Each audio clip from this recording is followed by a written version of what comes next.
Muy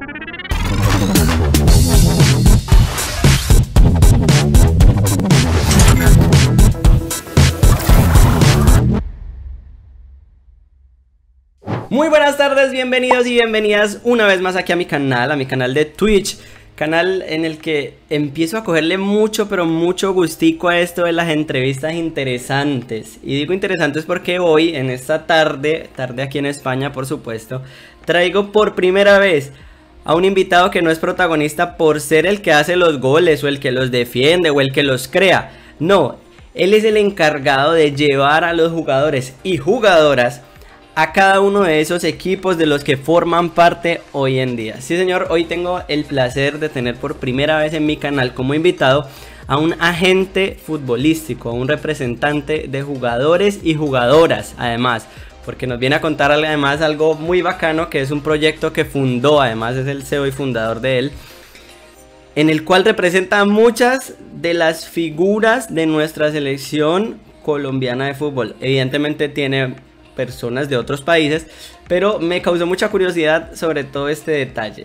Él se llama Marcos Ruano, nos saluda desde las Islas Canarias, aquí en España también, sí señor, y quiero darle un cordial y una cálida bienvenida. Panita, ¿cómo estás? Bienvenido por aquí al canal.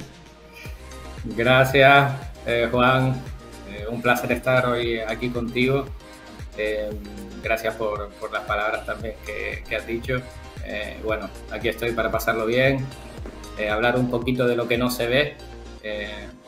Normalmente hablamos solo de jugadores, jugadoras.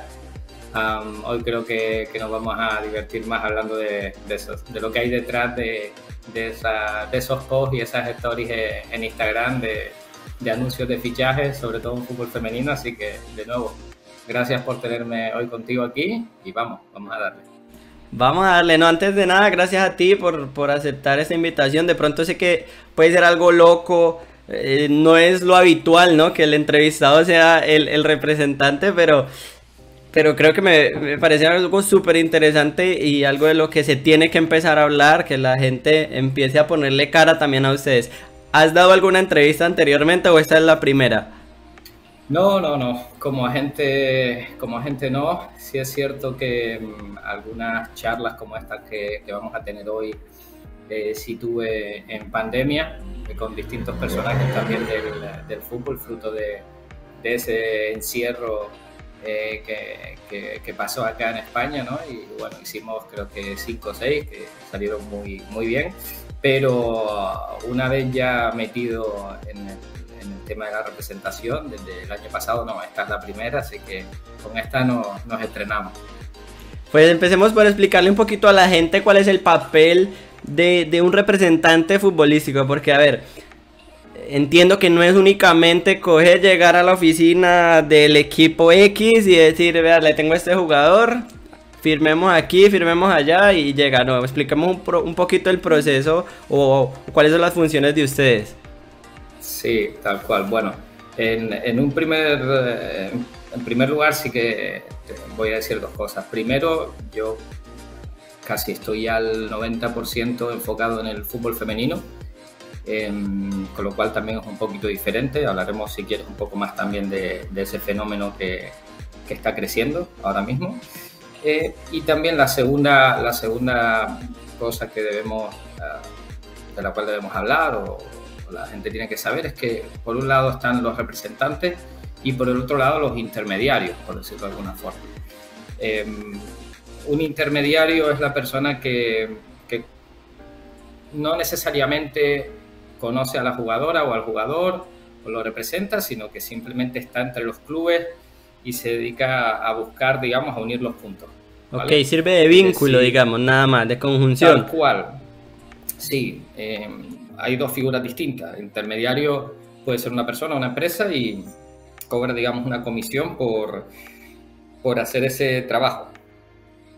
Y por el otro lado está el agente o representante, que sí es la persona que no solo se encarga del día de la firma, sino que ayuda o está al lado del jugador o de la jugadora durante su carrera profesional, durante el día a día.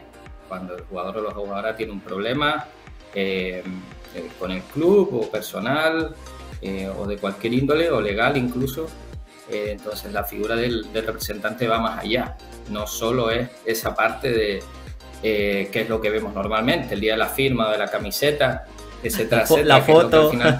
No, que es lo que nos gusta. Yo siempre digo que la foto es lo mejor, pero hay mucho trabajo detrás de una foto. Entonces, yo sí es verdad que me he enfocado más, como decía, primero al fútbol femenino y segundo a la representación. Al ir un poco más allá y ser asesor más que representante. Un representante, cuando se vuelca en sus jugadores o jugadoras, se convierte más en un asesor que en una persona que aparece para negociar, que por supuesto tienes que estar ahí, ¿no? Es decir, no solo es asesorar, sino que al final el jugador, la jugadora, cuando solicita ayuda es porque de verdad quiere llegar a más sitios, ¿no? O porque quiere llegar a un sitio donde sin una persona que lo ayude no llegaría. Entonces, por ahí es por donde ando yo. Oiga, pues para empezar me parece bien curioso esto, porque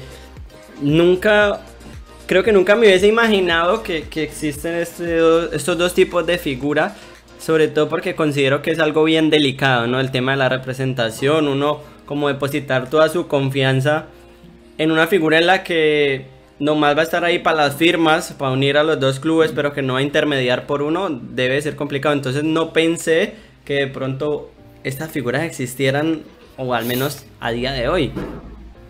Sí, existen, pero no necesariamente es una figura negativa. Es decir, hay jugadores y jugadoras que no quieren o que prefieren seguir manejándose solos y lo que quieren es una ayuda en un momento concreto que es para ir a otro equipo.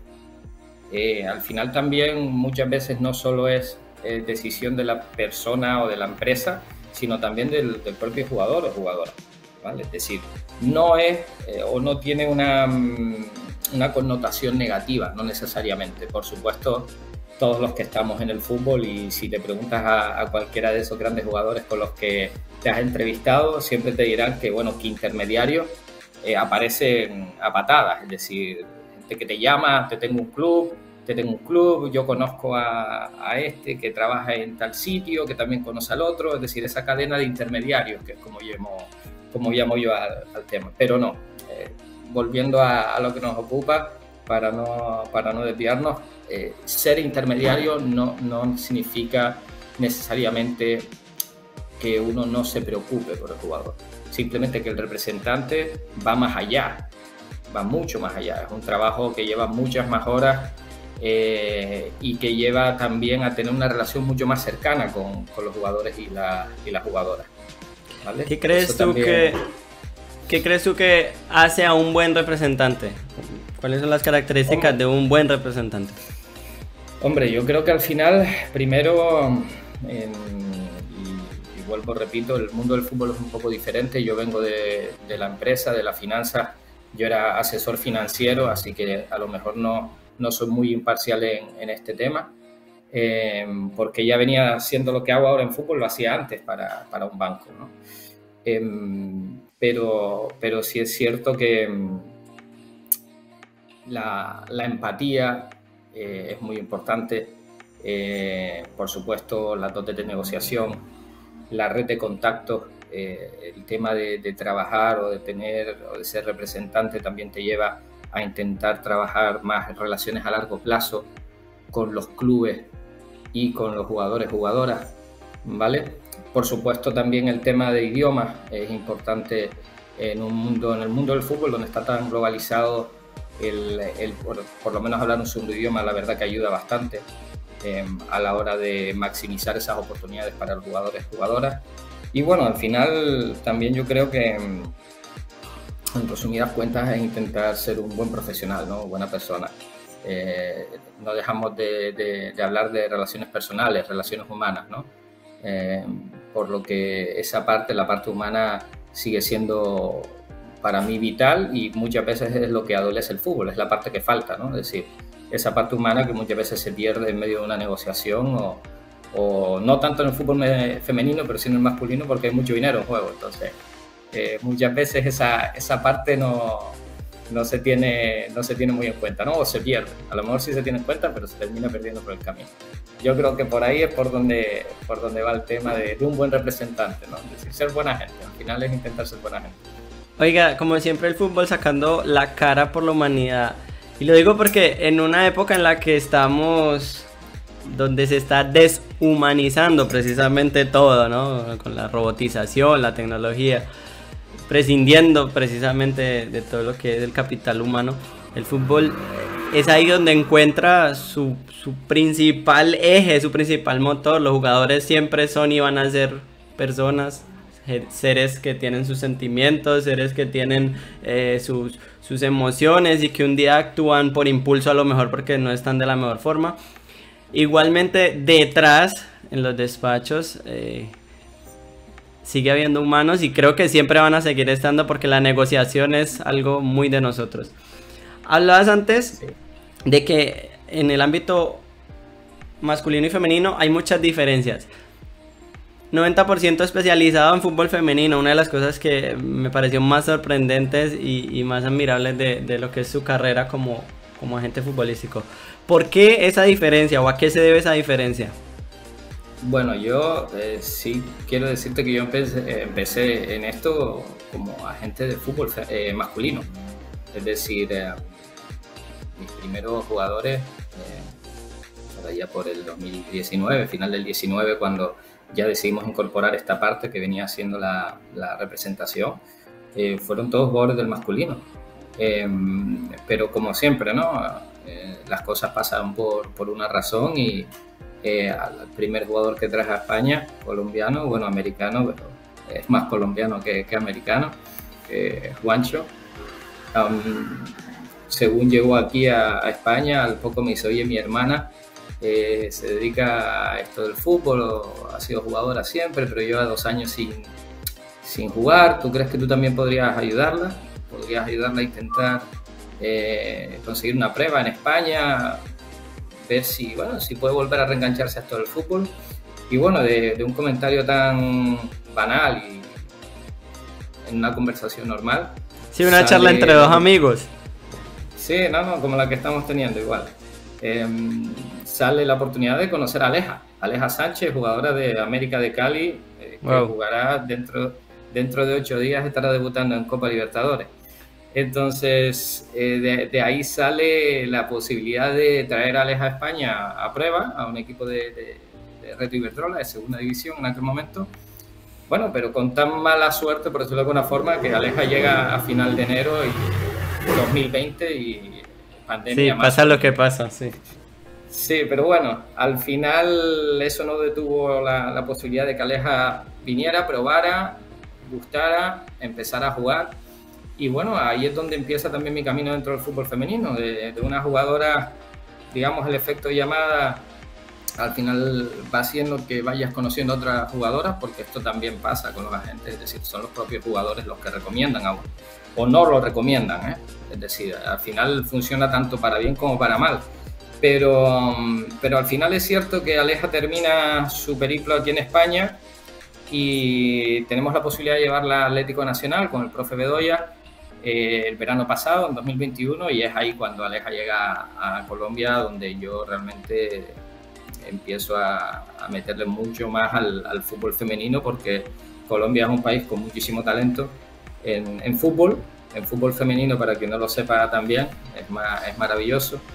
Y bueno, y ahí es verdad que es cuando empiezo, digamos, a crecer, o cuando la cartera se empieza de jugadores o de clientes empieza a decantarse más por el femenino, y hasta el día de hoy, al final sí es verdad que podemos decir que todavía y seguirá haciendo cosas en el masculino, pero prácticamente, como te decía antes, el 80-90% de lo que estamos haciendo es en fútbol femenino, y la tendencia del mercado hace pensar que va a seguir así, es decir, que 9 de cada 10 cosas que hagamos va a ser en el femenino. Fíjate que yo siempre he dicho algo en este canal, hace aproximadamente yo creo unos 3 años que lo vengo diciendo, y espero nunca quemarme, como se dice por ahí, las pestañas con el comentario, pero en Colombia las mujeres van a traer primero un título importante antes que los hombres. Y espero que no me vayan a hacer quedar mal y me ayuden a que porque lo he dicho muchas veces, siempre lo he dicho. Una vez se me viralizó incluso un clip que hice diciendo esto y bueno, mucha gente apoya, otra no tanto, ¿no?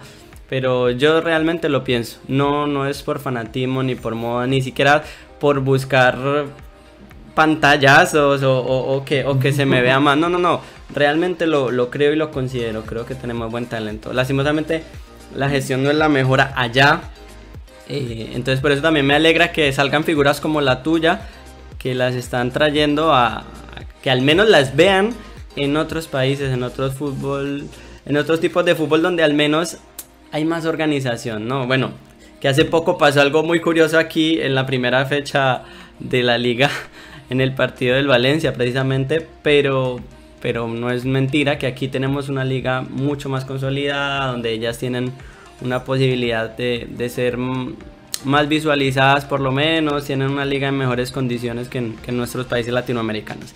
Y esto lo quiero precisamente hilar con eso. ¿Por qué Latinoamérica? ¿Por qué Colombia? O sea, hablas de que tu primer jugador es colombiano, traído de América, pero igualmente colombiano. ¿Por qué te decantas hacia estos territorios? A ver, hay que decir que aunque yo vivo en España y soy canario, soy de las Islas Canarias, la empresa Women Sports, mi empresa está en Miami, es decir, es una empresa registrada en Miami y fundada después de terminar un MBA, un máster en gestión de entidades deportivas con 2 compañeros del máster, y es verdad que vimos claramente que en esa parte del mundo había un déficit de empresas dedicadas a dar servicio en el mundo del fútbol, ¿no? Y bueno, como bien sabemos todos, bueno, Miami, nadie es de Miami. O eres de Colombia, o eres de Venezuela, o eres de Perú, o eres de Ecuador, pero nadie nace en Miami, ¿no? Esto sí es verdad, no es mito entonces. En Miami hay de todo menos gente de Miami. Yo no conozco a nadie que haya nacido en Miami, sinceramente. No conozco a nadie por ahora. Pero como sí te decía, al final desde un primer momento sabíamos que el enfoque iba a ir hacia esa parte del mundo, hacia el Caribe y Sudamérica. Y ciertamente Colombia viene más que todo explicado por lo que te decía antes. Al final, una casualidad que te lleva a otra cosa. Yo he estado en Colombia 2 veces ya y yo creo que además del talento hay cierta afinidad también, sobre todo con la jugadora colombiana, con las aspiraciones o las ambiciones, la forma de ser. Los canarios somos muy parecidos a los sudamericanos, tenemos mucha vinculación con Cuba y con Venezuela, entonces esa barrera que muchas veces hay entre Europa y Sudamérica con el canario no pasa, y la verdad que me ha sido relativamente fácil adaptarme e identificar de qué forma poder ayudar, ¿no? en Colombia. Y bueno, la verdad que te digo, estoy muy contento porque si antes decía que el 80-90% de las operaciones eran en fútbol femenino, la estadística también dice que 7 de cada 10 jugadoras son colombianas.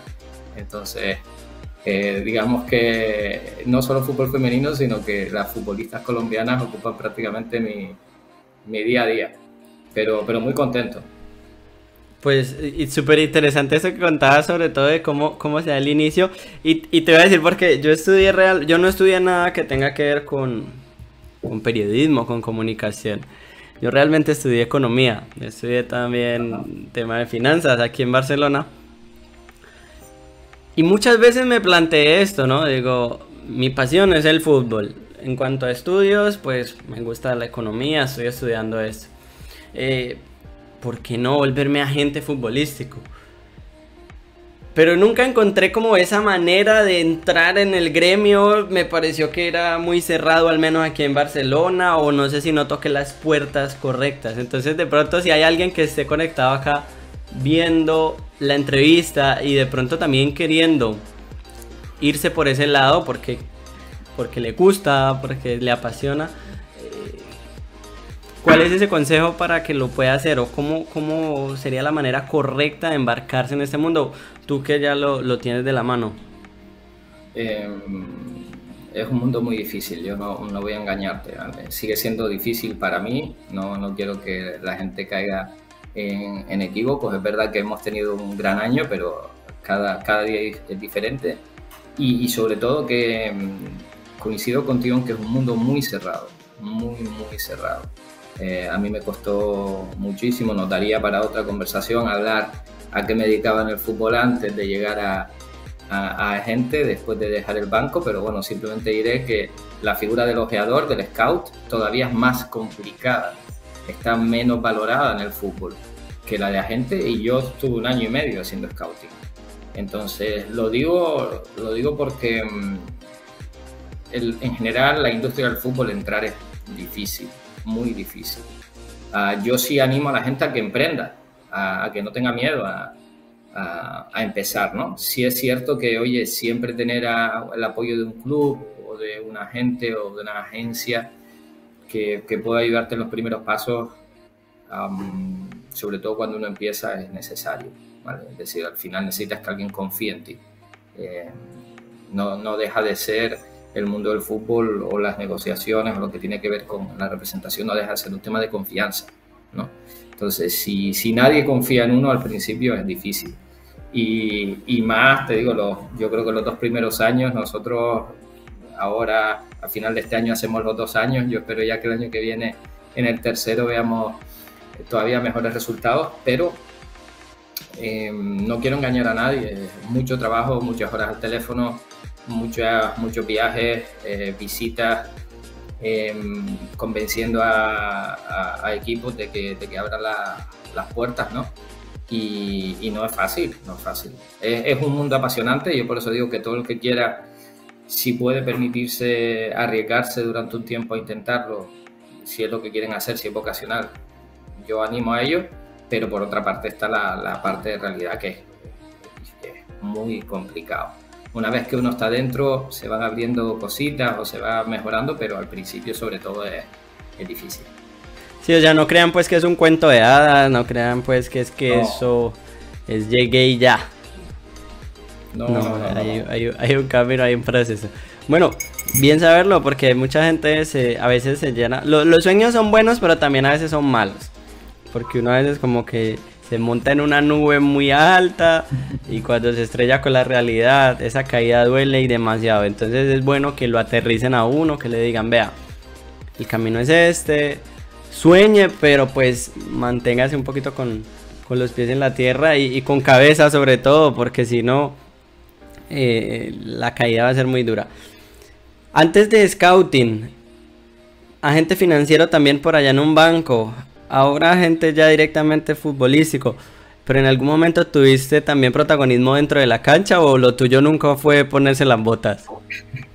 No, yo jugué sobre todo a fútbol sala cuando era pequeño, hasta los 12, y a los 12 ya dejé el fútbol sala, a los 16 dejé el fútbol sala y bueno, iba jugando fútbol 11, fútbol sala, pero amateur totalmente. A los 16 dejé el fútbol sala y ya me quedé con el fútbol 11, pero nada, a los 19, 20 ya dejé de estar federado aquí en España y bueno, ya era más la pachanga, como decimos aquí con los amigos. Ya más de hobby, ¿no? No, nunca tuve esa ambición de llegar a profesional y fue más una diversión. Siempre sí te digo que sí es verdad que siempre supe que quería dedicarme a los despachos, ¿vale?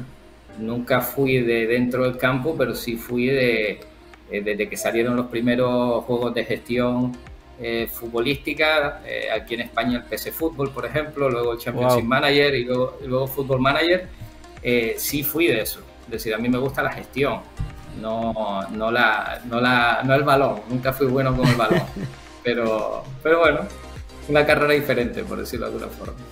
Oye, sí, ahora que hablas de eso, ¿cómo valorarías tu desarrollo desde que empezaste en el PC Fútbol o en estos juegos a día de hoy? ¿Cómo valorarías todo ese proceso? Porque eso también hace parte del proceso.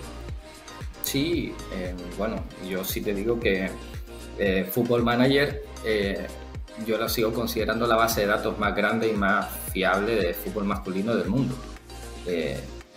Ahí prácticamente encuentras toda la información de cualquier jugador que juegue en cualquier liga importante del mundo y yo sigo utilizándola. Y no solo yo, hay mucha gente que que lo utiliza, y hay clubes que tienen acceso a Football Manager también, que compran el juego simplemente para acceder a la base de datos. Entonces, bueno, yo creo que al final está bien pasar digamos, del entretenimiento a la profesión, ¿no? Está claro que no es lo mismo negociar a través de un videojuego o algo, ¿no? Que en el día a día, en persona, ¿no? Pero yo creo que al final esa es la parte divertida, ¿no? Al final, el llegar a la negociación es lo que hace que esta profesión sea bonita. Así que te digo, yo creo que es otra de esas profesiones que puede pasar uno de la pantalla del ordenador, de entretenerse a una profesión real.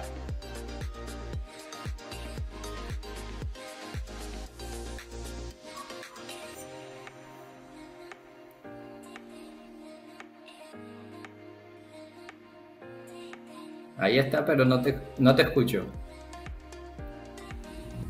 Ah, vale, ahora. Está diciéndole a la gente que para el que no conozca, esto es el Football Manager, ¿no? Yo realmente no lo vi hace muchos años, pero no había vuelto a entrar. Sí, eso es la mejor herramienta de scouting por un precio razonable, sin duda es el Football Manager, además de ser un juego de gestión.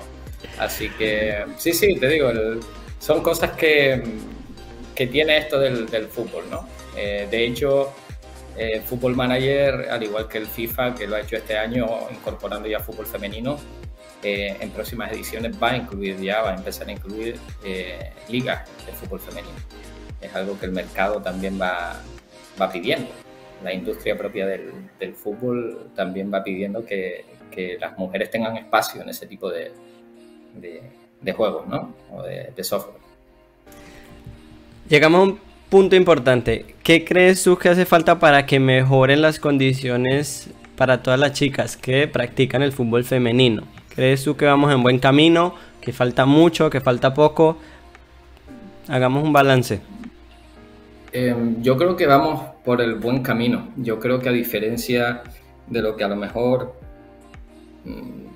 pasaba hace 10, 15 años, donde los proyectos femeninos no tenían, sobre todo, una consistencia, ¿no? O una visión a largo plazo, el fútbol femenino sí está demostrando que ahora está para quedarse, que ya no es un tema de, bueno, 1 o 2 temporadas, este año porque hay Copa América, la liga es más larga, pero bueno, el año que viene volvemos, por ejemplo, en Colombia, fútbol femenino, una liga de 3 meses, no, es decir, ahora sí es cierto que hay una oportunidad de negocio detrás que hace que el fútbol femenino se pueda afianzar, y esto es lo que la gente debe entender.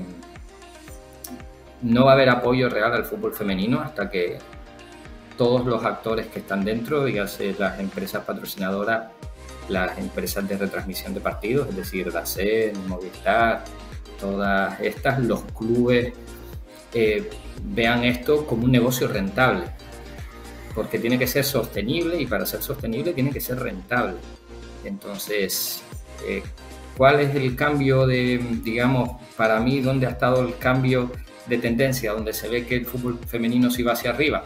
Bueno, yo creo que hemos tenido un par de ejemplos del Barcelona llenando por 2 veces consecutivas el estadio, ¿no? El estadio más grande de Europa, además, 98.000 personas. Tal cual. El éxito de la Eurocopa. Yo tuve la posibilidad de asistir a la final de la Champions League en el Juventus Stadium, con un aforo también muy, muy bueno. Y bueno, vemos como el apoyo que tiene la selección colombiana femenina, por ejemplo, ahora, ¿no? Como también en México la liga es muy seguida. El otro día, el derbi, 32.000 personas el otro día en el estadio en México. Entonces yo creo que precisamente ahora sí podemos hablar de que el fútbol femenino está para quedarse, para consolidarse, porque además de voluntad, y ya no solo política, hablo de verdad, esas empresas que apoyan muchísimo al fútbol masculino, esos sponsors que están para el masculino pero no estaban para el femenino, hasta los propios clubes.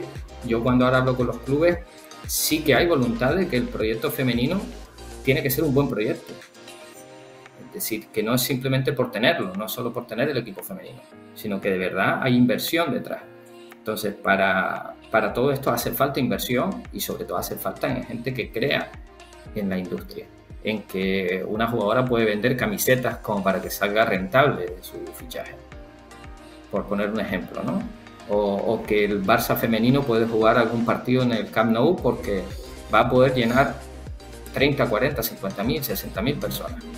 Entonces, yo creo que sí, que ahora hay un cambio de tendencia, que hay un apoyo de todos los actores dentro de lo que es la industria o de las partes que influyen en el fútbol femenino, y esto se está viendo también que la calidad está mejorando y eso también se ve en los sueldos y también hablo ahora de lo que nos toca a nosotros como representantes, es que darle valor a la jugadora.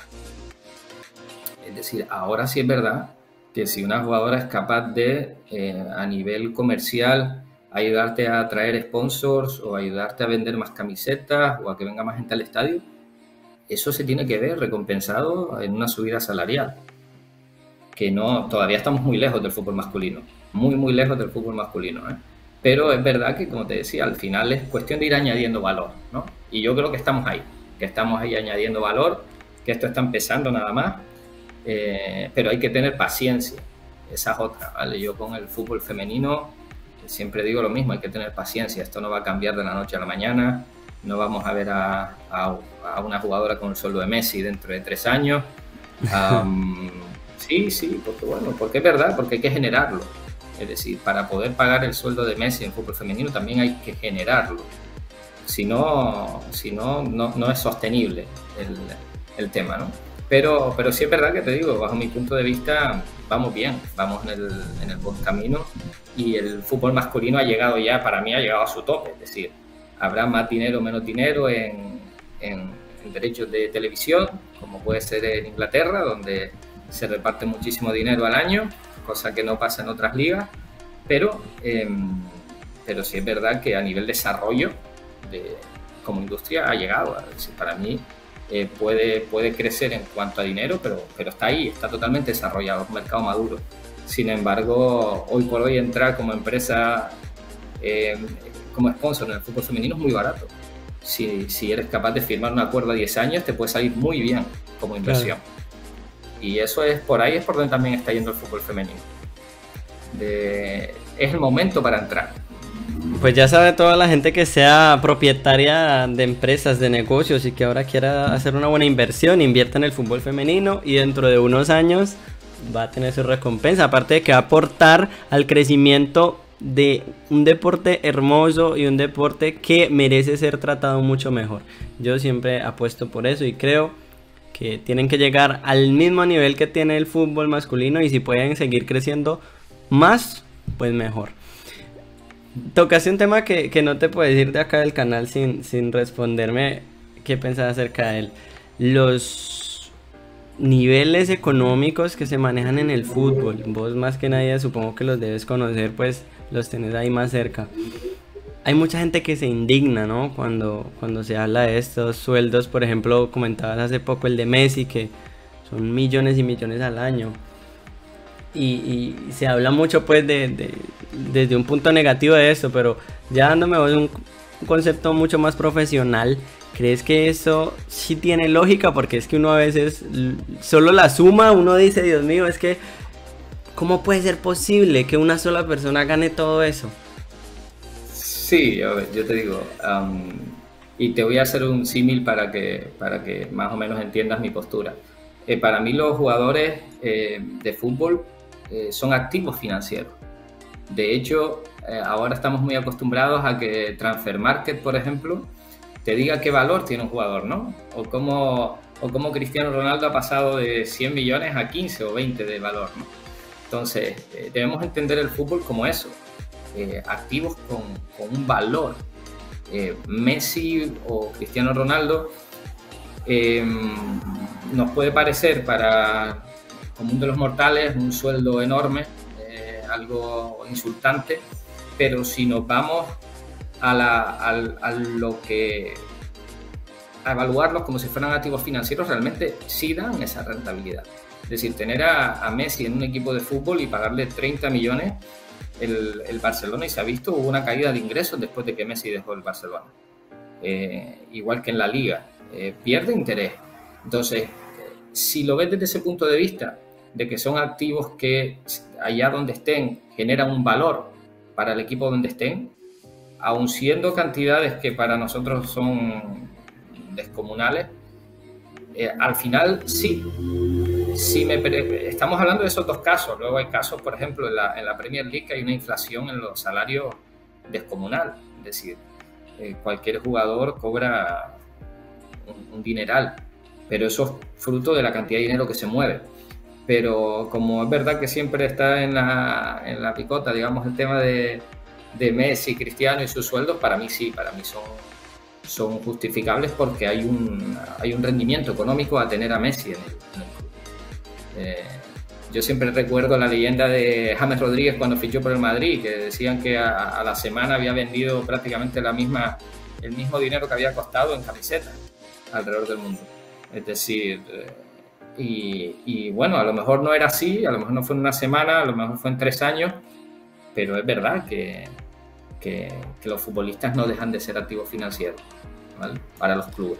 Ahí es una explicación desde un punto de vista mucho más profesional, que también lo hace a uno ver las cosas diferentes, ¿no? Porque claro, uno desde su punto de vista más fanático dice, wow, pero realmente es necesario que una persona que dice amar X club, no sé qué, porque no cobra X cantidad. Y de hecho se ven casos, mira, por ejemplo, Ramos, uno de los motivos se supone por los que se fue del Madrid es porque no hubo un acuerdo salarial, ¿no? Él quería un poco más y no se le quiso dar, y bueno, salió del club. Mucha gente de hecho reprocha también a jugadores que se marchan por dinero de los clubes. Caso, por ejemplo, más reciente, así que se me venga a la mente, Neymar en el Barça cuando se va al Paris Saint-Germain.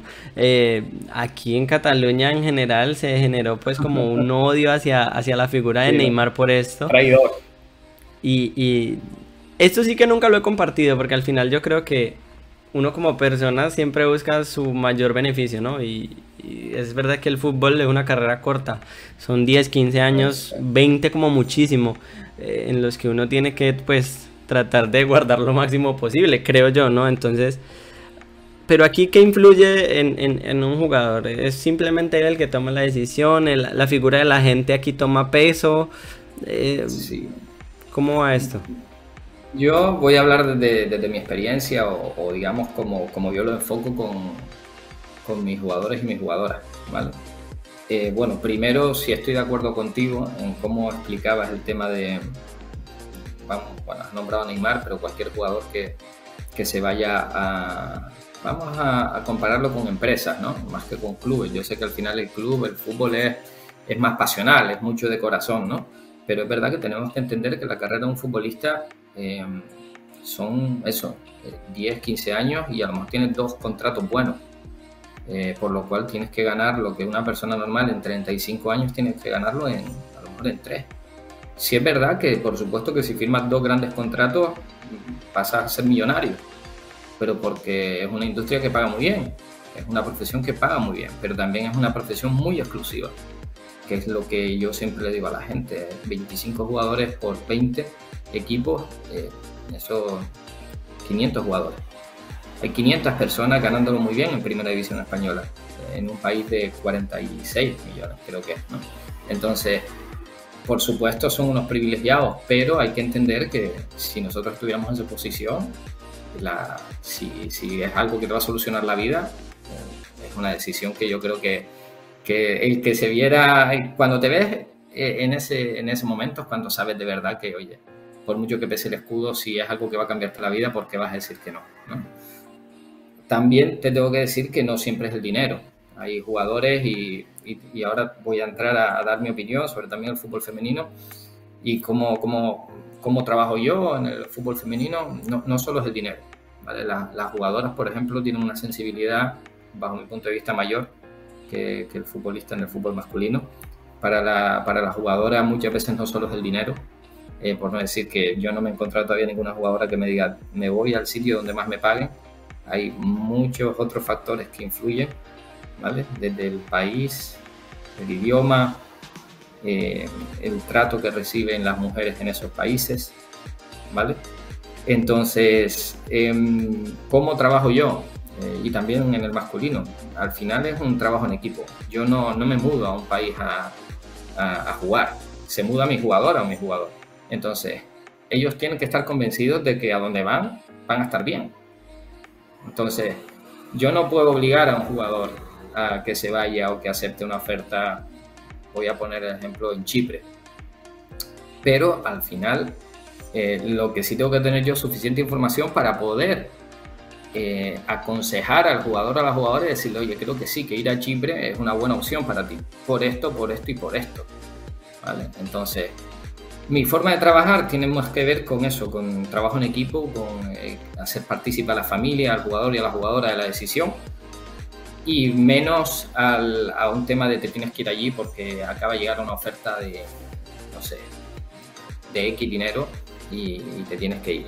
Entonces, ahí también hay diferencias. En fútbol masculino muchas veces es la gente el que le dicta al jugador, oye, te tienes que ir ahí porque el equipo te quiere vender, porque es la oferta más alta y aunque no te guste, el equipo donde estás sale ganando, el equipo donde vas sale ganando y tu decisión, bueno, vas a ganar buen dinero, así que no te quejes. Es distinto, ¿vale? En el fútbol de alto nivel funciona distinto. Qué difícil debe ser encontrarse en esa situación. Pero también, qué difícil debe ser manejar esos egos por ahí, ¿no? ¿Cómo es el hecho, pues, de pronto de enfrentarse a esas figuras estratosféricas en las que ya no es tan difícil hablarle duro y decirle, oiga, hay que hacer esto y esto, o te aconsejo que hagamos esto y esto, porque pues ya la lucha de egos entra también a jugar un papel fundamental? Sí, yo creo que todos tenemos ego. Otra cosa es cómo manejamos el ego, pero yo creo que todos lo tenemos, ¿vale? Cierto es que a lo mejor el fútbol es una profesión donde el ego está más presente, donde yo me incluyo a veces, nos tomamos las cosas y las críticas muy personales cuando no lo son.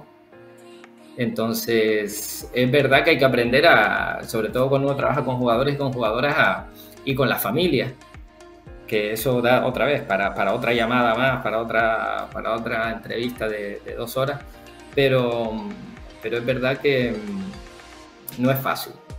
Cada jugadora es distinta. Hay gente que escucha, hay gente que no escucha, hay gente que dice escuchar y no escucha, hay gente que te dice que va a hacer A, luego hace B. Entonces, al final es intentar ser lo más conciliador posible, porque un día puede ser el ego de uno el que fastidie una operación, otro día puede ser el ego de un jugador o una jugadora, y otro día puede ser el ego de un director deportivo o de una directora deportiva. Porque aquí los tenemos todos, ¿vale? Un entrenador. Por eso te decía que al final te das cuenta que es eso. Es decir, es una lucha de egos donde para poder hacer las cosas o para que las cosas salgan bien muchas veces es intentar que esos egos no sobrepasen cierto nivel y que esté todo el mundo contento, ¿no? Al final es eso, intentar que todas las partes estén satisfechas o lo más satisfechas posible y listo. Bueno, ahí está.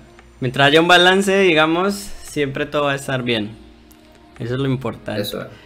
Mar, ¿qué consejo le dejarías de pronto a todos esos chavalitos, chavalitas, esos niños, niñas que sueñan como jugadores de fútbol profesional en un futuro y que bueno, ahora están empezando, son muy pequeños todavía? ¿Qué consejo les dejarías a ellos? Siempre hago esta pregunta a jugadores porque creo que jugadores y jugadoras, porque creo que ellos son la inspiración principal, ¿no? Para que uno cuando es niño sueñe con llegar a donde están ellos. Pero también me parece que es bien interesante que se haga más desde el ámbito de todo un representante que al final es el que los va a acabar llevando a ellos a que jueguen o no. Sí, hombre, el mensaje va no solo para los jugadores y las jugadoras, sino también para la familia, ¿vale? Porque yo creo que primero hay que dejar que los niños y las niñas se diviertan. Lo importante de todo esto, y sobre todo a edad muy temprana, hasta por lo menos diría yo 14, 15 años, lo que hay que dejar es que el niño o la niña se desarrolle en el fútbol y se divierta, que no pierda el amor por lo que está haciendo, es decir, que lo tenga vinculado al fútbol sea la felicidad por jugarlo, ¿vale? Como decimos nosotros, la cancha del barrio, básicamente, que no pierdan eso. Y a las familias, sobre todo, que no presionen tanto a sus hijos. Para mí, yo creo que lo más difícil de todo cuando uno está con jugadores y jugadoras jóvenes es la familia. El niño o la niña no sabe, el niño o la niña lo único que quiere es jugar al fútbol. Pero yo sí le diría a las familias, y yo creo que ese mensaje lo comparte mucha gente, que no presionen a los niños, a las niñas, los dejen ser.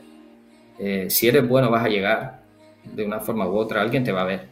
Hay historias de gente que al final ha terminado llegando, tenía calidad. Es verdad que esto lo digo desde España, donde hay ojeadores en todos los campos, donde se filman todos los partidos, donde la exposición es más alta, ¿no?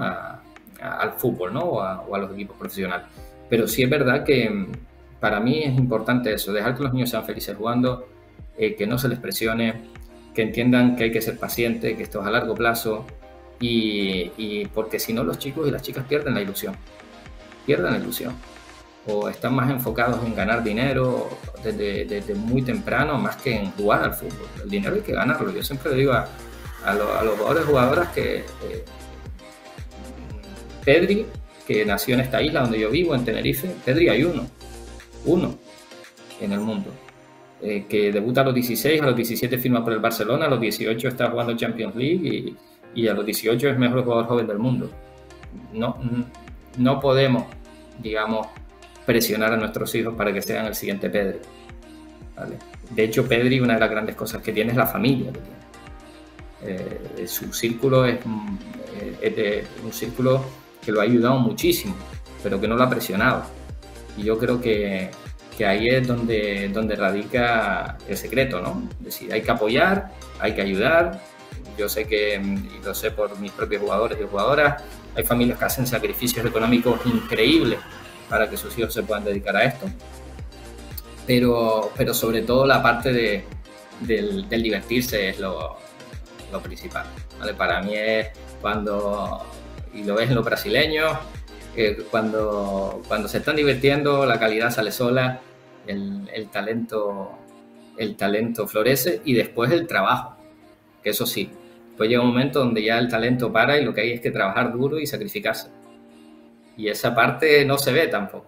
Se ve el jugador firmando, pero no se ve el sacrificio de levantarse todos los días, entrenar en doble sesión, hacer dieta, no tener vida personal apenas. Entonces es un cúmulo de cosas, pero que al final, te digo, si llega, creo que es de las profesiones más agradecidas del mundo, dedicarse a esto del fútbol.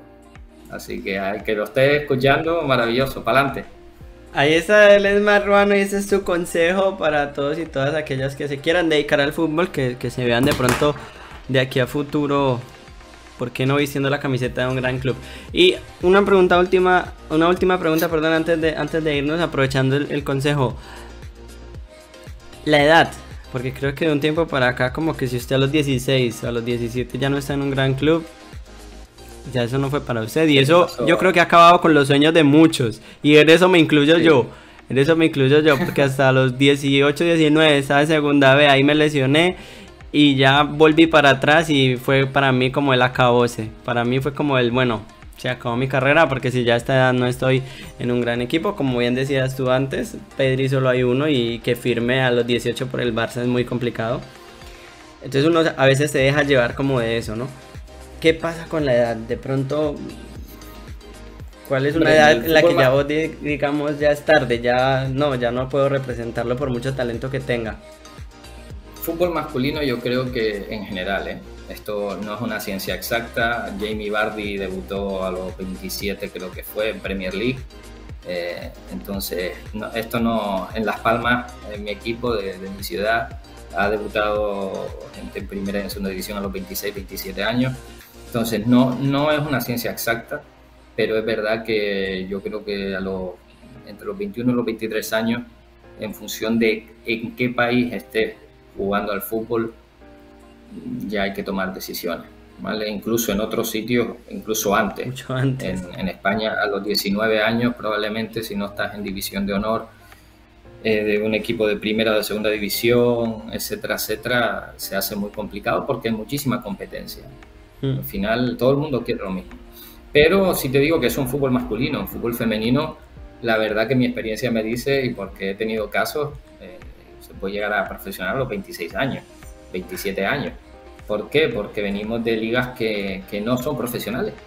Entonces, en el femenino sí es verdad que ahí diría que cualquiera que crea que todavía tiene para gasolina para llegar y calidad, que lo siga intentando, porque ahora es cuando se están dando la oportunidad o se está profesionalizando el fútbol, ¿no? Entonces sí, hay una diferencia, hay una brecha de edad entre masculino y femenino que es importante.